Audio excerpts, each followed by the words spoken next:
Ise w'umuhanzi Kitoko Bibarwa yaraye yitabye Imana nyuma y'uko yari amaze igihe arwariye mu bitaro by'Umwami Faisal. Muraho neza. Mu nkuru y'incamugongo yamenyekanye mu gitondo cyo kuri uyu wa mbere, umuryango wa Patrick Bibarwa wamamaye nka Kitoko ubuze umubyeyi nyuma y'aho se yitabye Imana mu ijoro ryakereye kuri 26 Nyakanga 2026. Amakuru yatangajwe n'umuryango akanemezwa n'itangazamakuru nuko nyakwigendera yari amaze iminsi arwariye mu bitaro byitiriwe Umwami Faisal biri i Kigali, aho yari ari kwitabwaho n'abaganga mbere y'uko yitaba Imana. Inkuru yashegeshe benshi cyane cyane abakunzi b'umuziki nyarwanda kuko Kitoko ni umwe mu bahanzi bamaze imyaka myinshi bakomeye mu muziki nyarwanda, haba mu Rwanda ndetse no hanze yarwo, bitewe n'uburyo ari umwe mu bantu bakunzwe bitewe n'umuziki. Nubwo umuryango utaratangaza icyateye urupfu rwa nyakwigendera, amakuru ahari atariho ivumbi nuko agaragaza ko ise wa Kitoko yari amaze igihe arwariye muri ibyo bitaro bya Faisal. Urupfu rw'umubyeyi ni igikomere gikomeye ku mwana ndetse n'umuryango muri rusange. Abantu benshi bakurikirana hafi ubuzima bwa Kitoko bavuga ko ari ikigeragezo gikomeye kize ku buzima bwe. Kitoko ntiyakunze gushyira ubuzima bw'umuryango we ku mbuga nkoranyambaga cyangwa se mu itangazamakuru.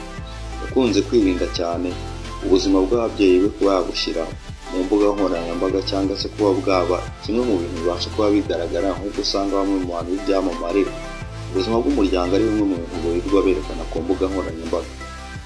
Ibi bintu byatumye abantu benshi batari bazi byinshi ku muryango wa Kitoko cyangwa se umuryango wa Patrick Bibarwa.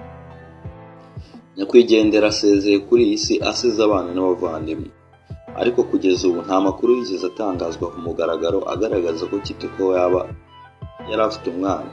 Ibyo bivuze ko nyakwigendera yitabye Imana atarabona umwuzukuru mu buryo buzwi ku mugaragaro.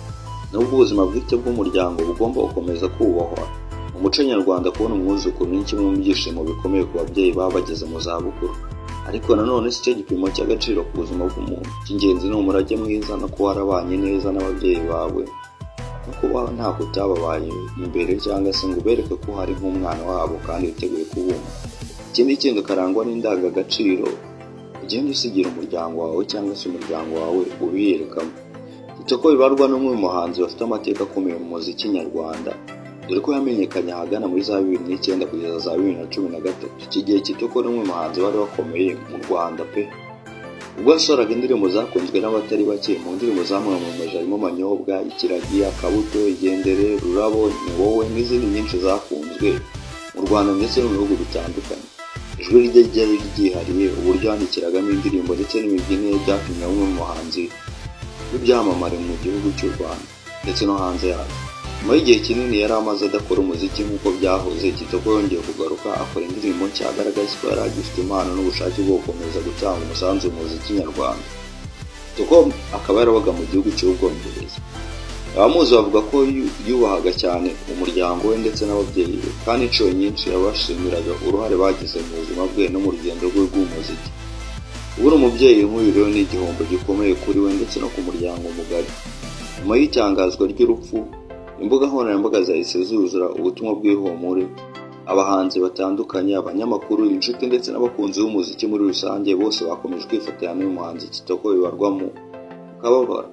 Benshi bagaragaje ko kubura umubyeyi ari ikigeragezo gikomeye gisaba kwihangana ndetse no gukomeza kwizera Imana.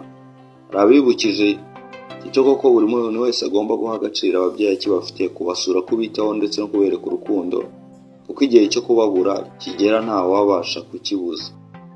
Mu muco nyarwanda bavuga ko umubyeyi ni inkingi y'urugo. Iyo inkingi y'urugo ivuyeho, umuryango usigara ufite icyuho gikomeye. Nubwo urupfu ari inzira buri muntu wese anyuramo, kubura umuntu wakubyaye ni ububabare budasanzwe. Kugeza ubu umuryango wa Kitoko ntiwatangaza gahunda irambuye y'ikiriyo, igihe cyo gusezera bwa nyuma cyangwa se itariki yo gushyingura nyakwigendera. Biteganijwe ko amakuru arambuye azatangazwa mu gihe cya vuba, maze inshuti n'abavandimwe ndetse n'abakunzi b'umuryango bose bakabona uburyo bwo kwifatanya nawo ndetse no kuwufata mu mugongo. Muri ibi bihe bikomeye twifatanije na Kitoko Bibarwa, aho umuryango we ndetse n'inshuti ze. Turabasabira kwihangana, Imana ikomeze kubaha imbaraga zo kwakira ibyaje kuko ntacyo twabihinduraho muri ino si turi abagenzi. Tunifuriza nyakwigendera kuruhukira mu mahoro, imirimo ye izamuherekeze. Niba hari andi makuru yandi mashyashya ari buze kuba yasohoka, tuzayabagezaho ku gihe. Gusa icyo tutakuraho ni uko dukwiye kuba duhora dushimira kandi tugahora twiteguye, kuko iby'iyi si twese turi abagenzi. Uyu munsi yaba we, uyu munsi ye. uyu munsi bikaba undi n'ejo bikaba byaba wowe. Buri muntu wese waje muri ino si cyangwa asigaje no gupfa, twese muri ino si ntabwo tubibaho nk'abantu baguze itike yo kuhicara. Twese igihe cyacu cyarangira, imirimo ye yarayikoze, igihe cyari kigeze cyo ntacyo yabasha guhindurirwaho cyangwa se nta cyahinduka. Mwari mwakire rero, kandi twese nyine n'ubundi niho dutera tugana, ntawe utazapfa n'ubundi.